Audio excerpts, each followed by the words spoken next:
wanted for food safety training.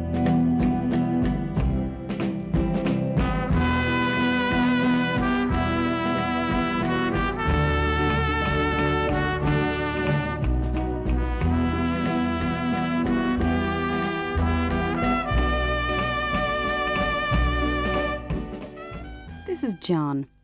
He's never worked in the food industry before. Over the next few days, he'll make mistakes. Learn from them. And at the end, he'll be one of the most effective members of the team. Watch out for this sign throughout the video. And see where John makes mistakes and puts food at risk. There are many ways food can be put at risk and made unsafe to eat. This in turn can lead to food poisoning. Food poisoning is an unpleasant condition, and for infants, pregnant women, the frail elderly and the sick, it's very serious and can be fatal. So who can prevent food poisoning? You can. Throughout this video, you'll see John learning about personal hygiene, cross-contamination and the need to separate, food safety hazards, temperature control, the 6 stages of cleaning, accepting a delivery, and the importance of being able to show what you know. So why do you need to know all of this? It's not only my job to ensure that the food is tasty going out, but also that it's safe and that it's not going to do any harm to anybody. When babies get sick, it's atrocious for them and it's atrocious for the family. It's just a horrendous experience. Basically, the more attention I pay to food safety, customers are always happy, they'll always come back and just won't have any complaints. Well, it's part of my job to make sure that everything's in date and safe for the customer to eat. My job depends on that. But as an environmental health officer, we need to ensure that high standards of food safety are practiced in every premises. And any person, even who has the smallest role in food production, can have a huge impact on food safety. And everybody has to ensure that safe food is produced. There are many different jobs in the food industry. You may work in a factory, in a restaurant, in a shop, or in a pub. Whatever your job, you are the most important person in the food chain, and this video is about you and what you can do to help make food safe for everyone. Safe food. It's up to you.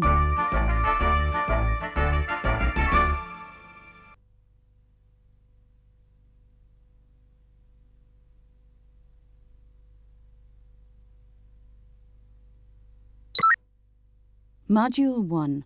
Personal Hygiene. Bacteria are tiny living structures that you can only see with a microscope. If they're allowed to grow and multiply, they can make food unsafe to eat and may even cause food poisoning. They're found everywhere, in soil, on animals, on food, and on people. This means that bacteria are on you too. On your hands, in your hair and all over your clothes. This makes you a danger to food. So what can you do about it? You can protect food from the bacteria on yourself by keeping clean, washing yourself every day and washing your hands often. Let's see how John is getting on. John, where's that coat bin? Here. Here. Here, and here. It's important to wear clean, protective clothing. Where could that hair end up? She knows what can happen if a stray hair finds its way into food.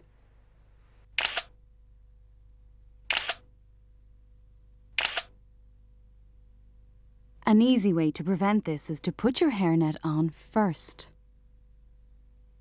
Protective clothing is designed to protect both you and the food you're preparing.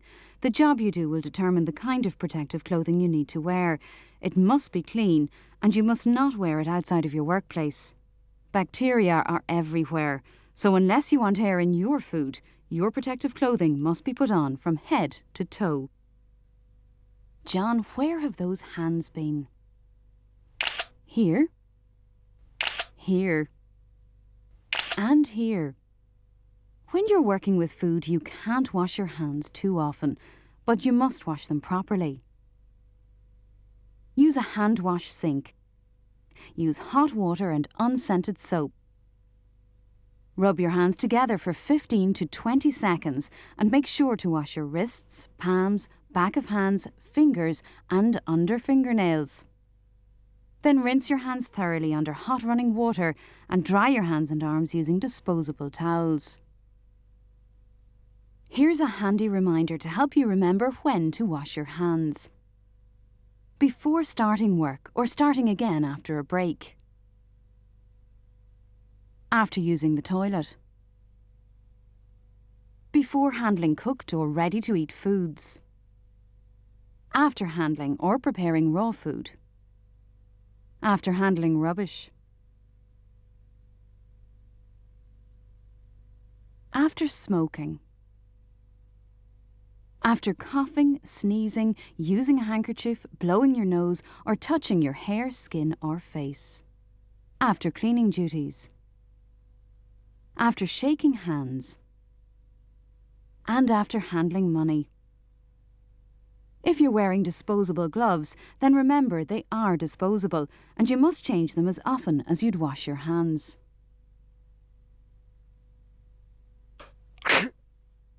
If you're unwell, go and tell. You may be carrying bacteria and you may spread them to the food you're preparing. Don't suffer in silence. Tell your supervisor if you're feeling ill and don't handle food until your supervisor's happy that you're better.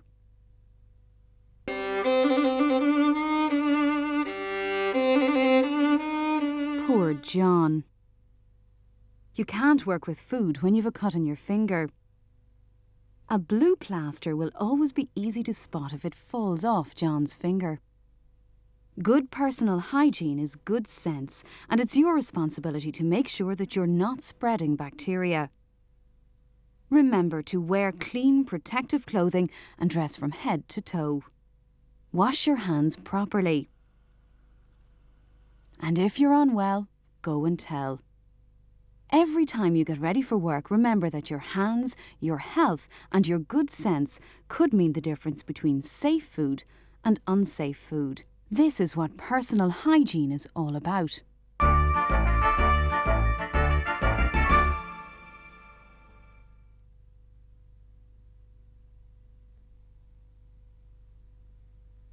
Module 2. Separate. You now know that bacteria are found everywhere. Most bacteria are actually harmless, but some are very dangerous indeed and can cause food poisoning. These foods are high risk because they're ready to eat, so any bacteria they're carrying won't be killed by further cooking. Other high-risk foods include raw meat, poultry and fish because they may contain bacteria which could be transferred onto other foods. Bacteria don't really like dried foods or foods with a lot of salt or sugar, so these are low risk.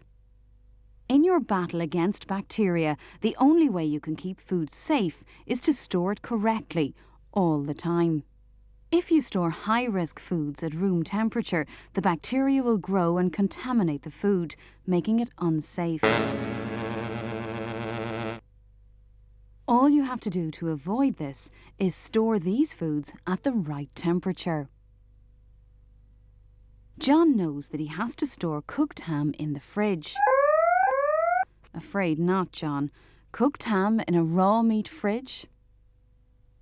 Raw food can contaminate cooked or ready-to-eat foods with harmful bacteria. This is called cross-contamination. This happens when bacteria go from raw to ready-to-eat foods. In your workplace, make sure you know where the designated areas are for raw and for cooked food. And make sure you never confuse the two. If you work with raw food, you need to be especially careful of cross-contamination. Even if raw food is contaminated, you can prevent cross-contamination by keeping cooked or ready-to-eat food and raw food separate and storing them properly. Always wash your hands between handling raw and cooked or ready-to-eat foods, and make sure to keep your work surfaces and utensils clean and disinfected. If you must keep raw and cooked meats in the same fridge, make sure to store cooked meat on the top and raw meat on the bottom.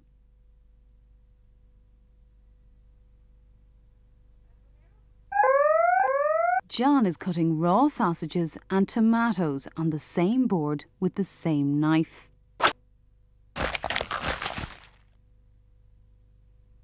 Keep ready-to-eat and raw food separate to make sure you don't cross-contaminate. Bring a little colour to your workplace to help you remember which utensils go with which food.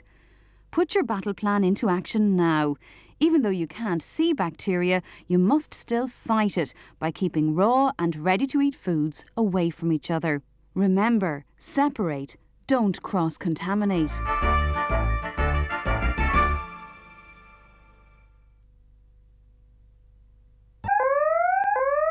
Module 3. Hazards. A food safety hazard is something that can cause harm. Hazards can be biological hazards like bacteria, physical hazards like pens or earrings, or chemical hazards such as cleaning fluid. Let's first take a look at biological hazards. Bacteria need food, warmth, moisture and time to grow and multiply. Their favourite foods are high-risk foods like meat, fish and dairy products. Just like us humans, bacteria also need warmth, and they grow best when it's nice and warm. As well as food and warmth, bacteria also need moisture. And finally, bacteria need time to grow and multiply, but they don't need much time. In fact, bacteria double in number every 20 minutes, and at room temperature they can multiply into millions in only a few hours.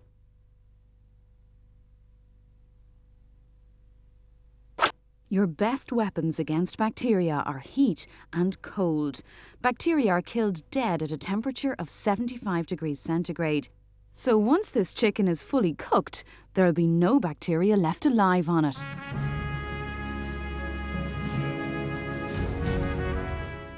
When you put food in the fridge, bacteria go to sleep, so they can't grow.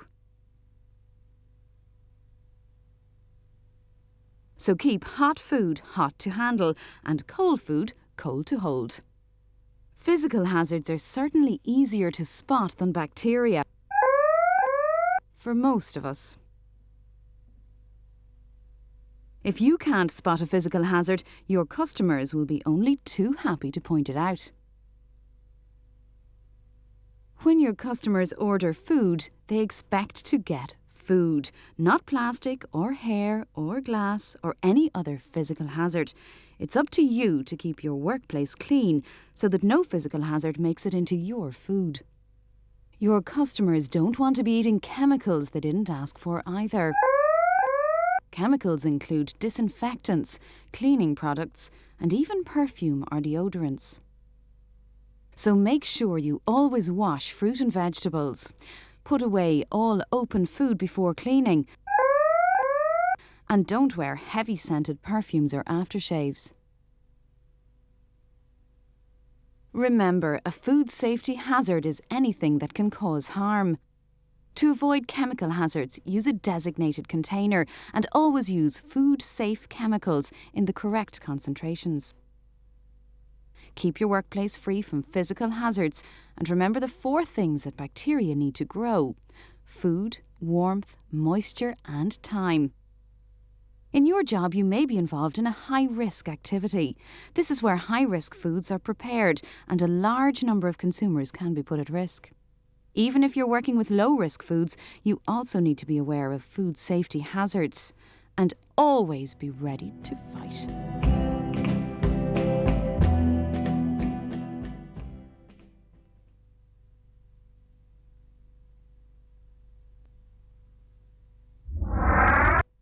Module 4. Temperature Control. Bacteria are very like us human beings. We're most active between 5 and 63 years of age, and bacteria are most active between 5 and 63 degrees centigrade. So in your battle against bacteria, heat and cold are your best weapons.